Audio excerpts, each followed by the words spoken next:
విషయంలోనే మనం జాగ్రత్తగా లేకపోతే ఇక మనోమయ కోశాన్ని ఏమి కంట్రోల్ చేస్తాం? ఇక అందుకే బౌద్ధికంగా చెప్పారు కదండి, వేదాన్ని ఏం అర్థం చేసుకోగలం? అందుకే చెప్పింది కనీసం అన్నమయ కోశం విషయంలో అన్నా మీరు జాగ్రత్త పడండి అని చెప్పారు. ఆఫ్టర్ లాస్ట్ ఫిఫ్త్ అన్నది కదండి అన్నమయ కోశం చివరిది. అన్నమయ కోశం, ప్రాణమయ కోశం, మనోమయ కోశం, విజ్ఞానమయ కోశం, ఆనందమయ కోశం. ఈ 5 కోశాలు నువ్వు దాటిపోతే తప్ప నువ్వు బ్రహ్మానందాన్ని పొందలేవు. నువ్వు మొదటి కోశంలో మొదటి గడపలో నువ్వు ఆగిపోతే బస్ అంతేకాదు. చూడండి, నాస్తాధర్మే విచార. ఇప్పుడు మీరు పెద్ద పెద్ద వాళ్ళ మహాత్ములు బోధిస్తుంటూ ఉంటారు. నిజంగా చెప్పాలంటే మనం అందరం కలియుగవాసులు అదృష్టం ఉంటున్నాం. ఒక రకంగా చెప్పాలి, ఏమి అదృష్టం? ఈ రోజు అన్ని ట్రాన్స్లేషన్స్ వచ్చేస్తాయి. ఏ భాషలో పుస్తకాలని మనం తెలుగులో ట్రాన్స్లేషన్స్ వచ్చేస్తాయి. ఒకటి. రెండవది, మనం ఎక్కడికి పోవాలి కదా, ఇంట్లో అలా ఉదయం 6 గంటల చూస్తారు ఎంతమంది మహాత్ములు వస్తారో మనం. ఎంతమంది మహాత్ములు అండి? 6:30 నుంచి 7:30 వరకు.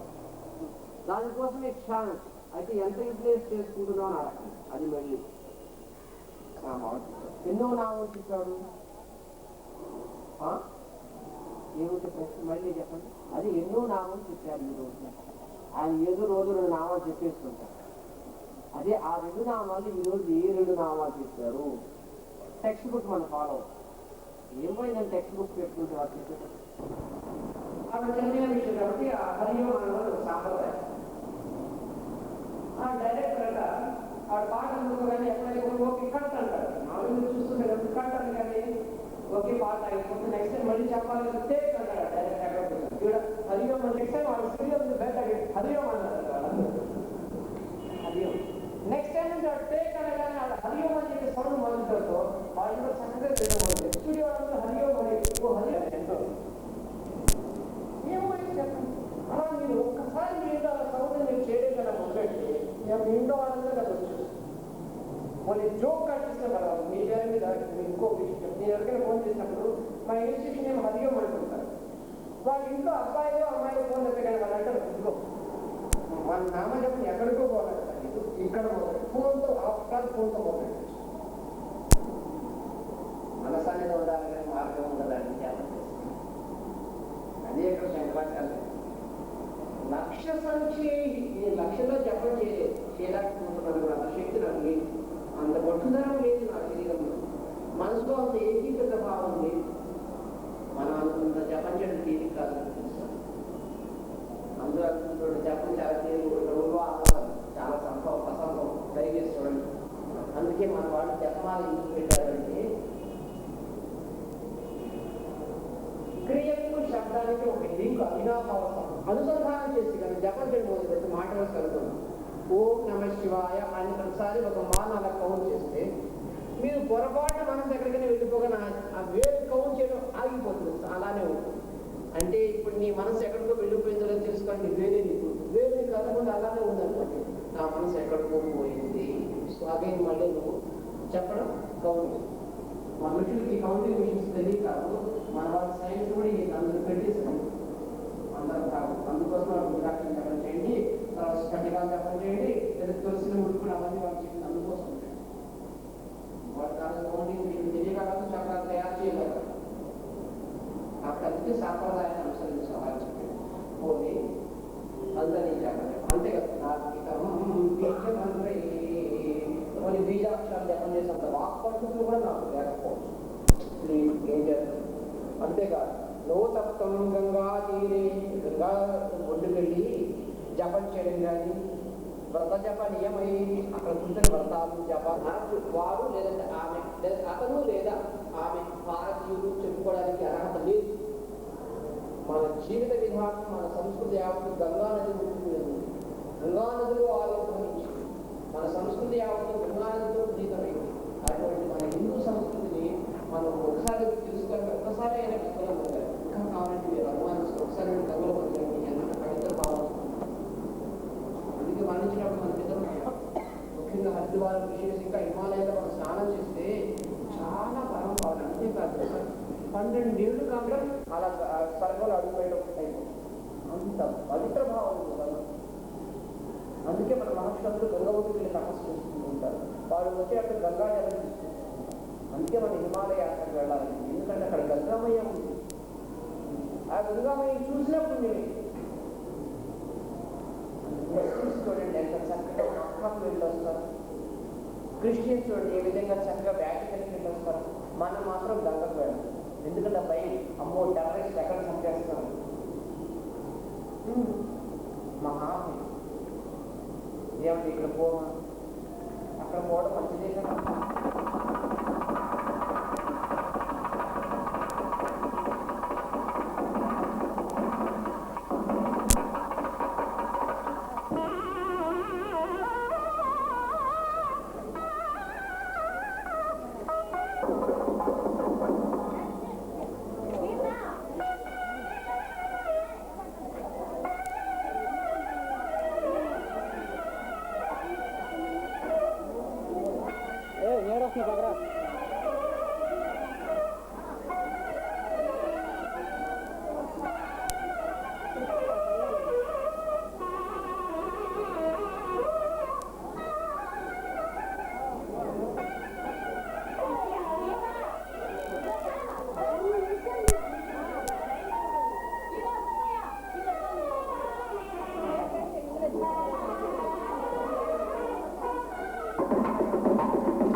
అందరు కాలు మీద వేసేయండి అమ్మా.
నమస్కారం.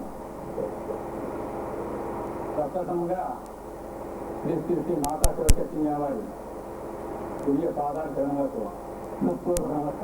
మాతాజీ వారు చిన్నతనం నుంచి కూడా ఈ ఆధ్యాత్మిక చింతనందు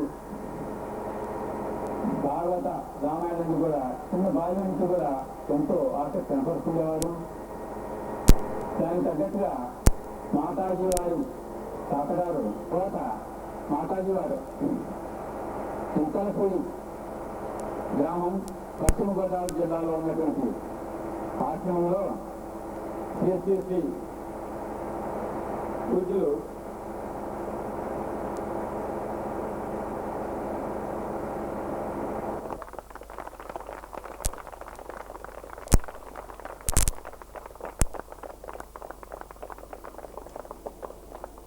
కొట్టది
Sundara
బ్రహ్మా వరుణేంద్ర రుద్రమరుతస్పృందంతి భావస్థిత సత్యతేన మనసా పశ్యంతి యం యోగినో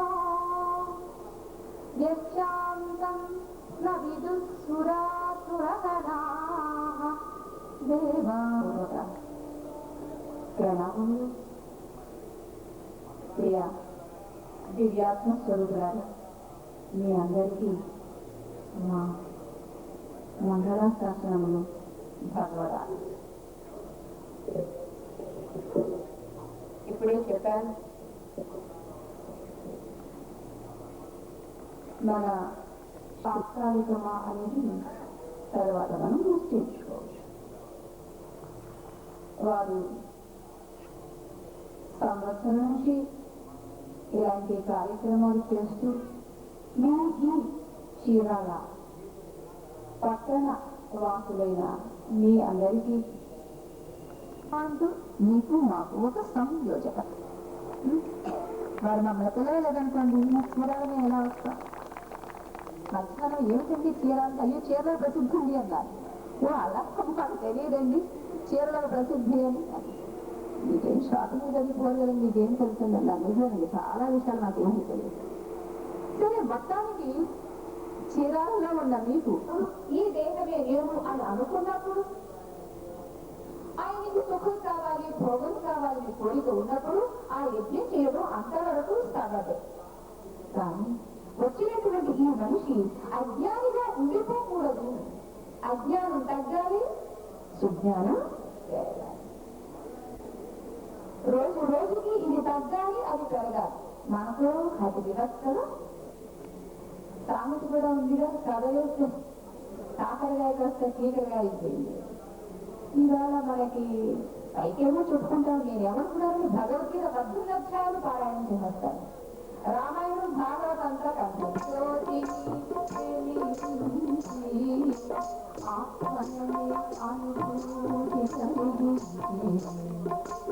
ఆత్మనే అనుభూతి కలిగి అద్భుతరూపా ఓ గురుదేవా, అద్భుతరూపా ఓ గురుదేవా.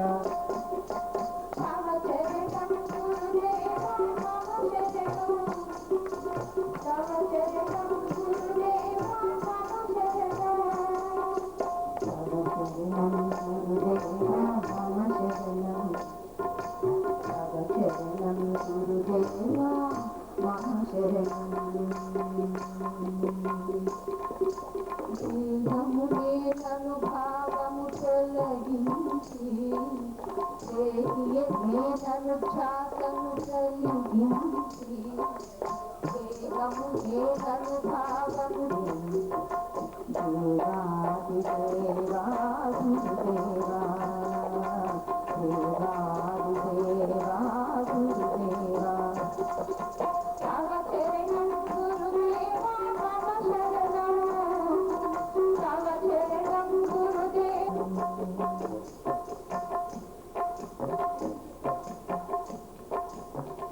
విశాల భువనమే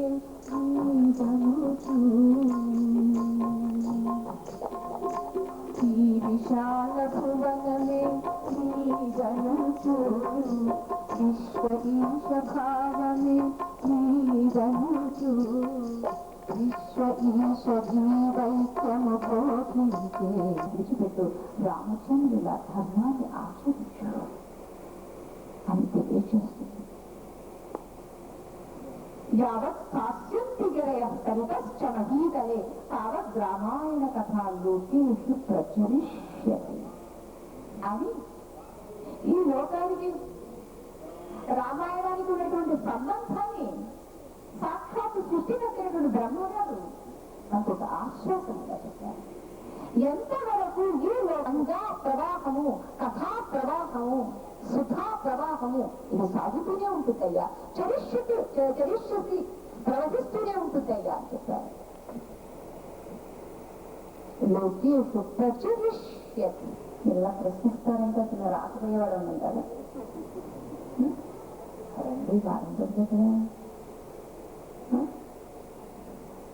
అందుకని మీ టైం పాస్ చేయకుండా 6:30 అంటే 6:30 to 7:30 మళ్ళీ తర్వాత మొదలు విడిచిపెట్టేస్తాను. మళ్ళీ వెళ్ళి తక్కువ ఇంట్లో పనులు చేసుకోవచ్చు. మా పనులు ఏం చేసుకుంటాం? ఎందుకంటే ప్రతి మనిషి నుండి తనకు విధించబడినటువంటి కర్తవ్యాన్ని సక్రమంగా ఎలా నిర్వర్తించుకోవాలో కూడా నేర్పిస్తుంది మనకి శాస్త్రం. అటువంటి తెలియజేసే శాస్త్రాన్ని మనం వింటూ ఇంకా నూతన ఉత్సాహాన్ని ఏకేఎన్కే పబ్లిక్ స్కూల్ గాంధీనగర్లో విద్యార్థులకి వారు ఒక ప్రదర్శన ఉంటుంది. ప్రతిరోజు కూడా సాయంకాలం 5:30 నుంచి 6:30 దాకా భజన కార్యక్రమం జరుగుతుంది. ఇక్కడే మాతాజీ గారు వచ్చే ముందుగా 1 గంట సేపు భజన కార్యక్రమం జరుగుతుంది. అది రేపు శ్రీ గంగా పియు సాంబ విమలాంబ భజన సమాజం నూరుమిల్లు వారు ఇక్కడ భజన కార్యక్రమం చేస్తారు. దయచేసి అందరూ కూడా 5:30కి రావాలి. దాన్ని